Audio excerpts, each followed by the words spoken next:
এবার আমরা দেখব যে ব্রাশের অন্য যে অপশনটি রয়েছে। আমরা ব্রাশ সিলেক্ট করার পর ব্রাশের প্রিসেট, আমরা ব্রাশ প্রিসেট কিভাবে তৈরি করতে পারি। আমরা যে কোনো অংশে সিলেক্ট করি, এটা আমাদের মার্কিউ টুল, এবং মার্কিউ টুলের মাধ্যমে আমরা সিলেক্ট করলাম এবং এডিটে প্রবেশ করলাম। এখানে দেখতে পাচ্ছি ডিফাইন্ড ব্রাশ প্রিসেট। আমরা এখানে ডিফাইন্ড ব্রাশ প্রিসেটে ক্লিক করার সাথে সাথে আমরা দেখতেছি যে আমাদের একটি ব্রাশ স্যাম্পেলড হয়েছে এবং আমরা এটিকে যে কোনো নাম দিতে পারি আই, এবং ওকে। এখন আমরা কিবোর্ড থেকে বি কি প্রেস করে আমরা ব্রাশে যেতে পারি। আমরা দেখতে পাচ্ছি যে এই লেয়ারে আমরা পেইন্ট করতে পারছি না, ডিসেবল, কারণ আমাদের এই লেয়ারটি আমাদের লেয়ার হেড বা হিডেন করা রয়েছে। এক্ষেত্রে আমরা অবশ্যই ভিজিবল করব।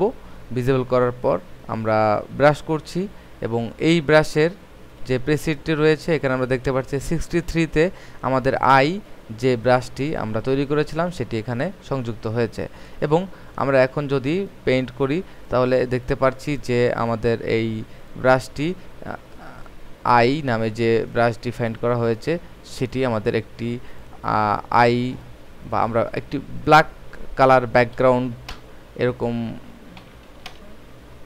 স্থানে যদি পেইন্ট করি সেক্ষেত্রে আমাদের কি রেজাল্ট আসতে পারে। যেহেতু আমাদের এখানে কালারও ব্ল্যাক এবং আমরা এখানে হোয়াইট কালার সিলেক্ট করে পেইন্ট করব, এখানে দেখতে পাচ্ছি আমরা এই আই ব্রাশটি ব্যবহার করতে পারছি।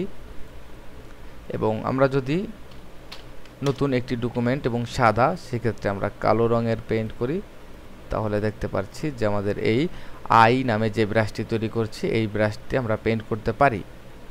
আমরা এছাড়াও অনেক সুন্দরভাবে ব্রাশ তৈরি করতে পারি, ভেক্টর বেস ব্রাশ। সেক্ষেত্রে আমরা কন্ট্রোল নিয়ে নতুন একটি ডকুমেন্ট ওপেন করলাম এবং আমরা একটা পেইন্ট করি।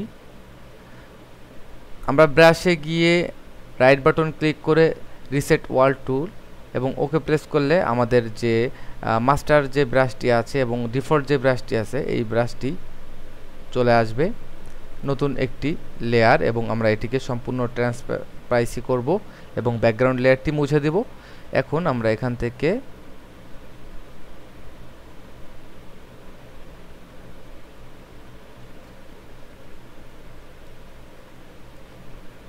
একটি ফুল অঙ্কন করলাম এবং এডিটে গিয়ে আমরা এখানে আগে সিলেক্ট করে নেই, তারপর আমরা এডিটে গিয়ে ডিফাইন্ড ব্রাশ প্রিসেট এবং ওকে। এখন আমরা ব্রাশে আবার যে এখান থেকে দেখতে পাবো যে আমাদের 451 নামে একটি ব্রাশ তৈরি হয়েছে এবং আমরা যে প্রিসেটটি আমরা তৈরি করেছি সেটি দিয়ে আমরা বারবার পেইন্ট করতে পারবো। এভাবে আমরা ব্রাশ প্রিসেট তৈরি করতে পারি এবং কাস্টম প্রিসেট দিয়ে আমরা পেইন্ট করতে পারি। এবং ব্রাশের যে ব্যবহারটি রয়েছে এটি অনেক সূক্ষ্মভাবে করতে হবে।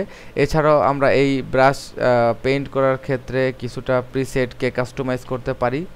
সেক্ষেত্রে আমরা এখানে দেখতে পাচ্ছি যে আমাদের ডিফল্ট ব্রাশ এভাবেই পেইন্ট হচ্ছে। এখানে আমরা ব্রাশের অপশন রয়েছে, এই অপশনটি দেখার জন্য আমরা উইন্ডোতে ব্রাশে ক্লিক করতে পারি।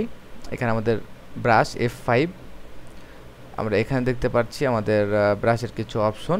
এই অপশনটি আমরা এখান থেকে ডিসটেন্স চেঞ্জ করতে পারি এবং আমরা এটিকে ফ্লিপ করতে পারি, ফ্লিপ ওয়াই এবং এক্স।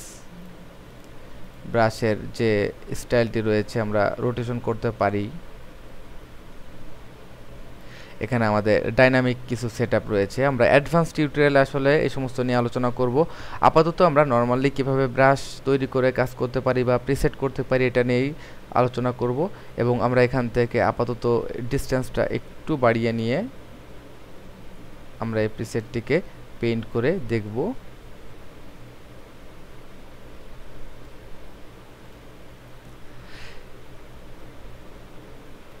এভাবে আমরা ব্রাশ প্রিসেট তৈরি করতে পারি। নেক্সট আমি কিছু ভিডিও ক্লিপে আলোচনা করব আর অ্যাডভান্স লেভেলের ব্রাশের ব্যবহার। আমরা নেক্সটে আমরা পেন্সিল টুলের ব্যবহার দেখব। আপাতত আমরা ব্রাশ টুলের ব্যবহার এখানে শেষ করছি।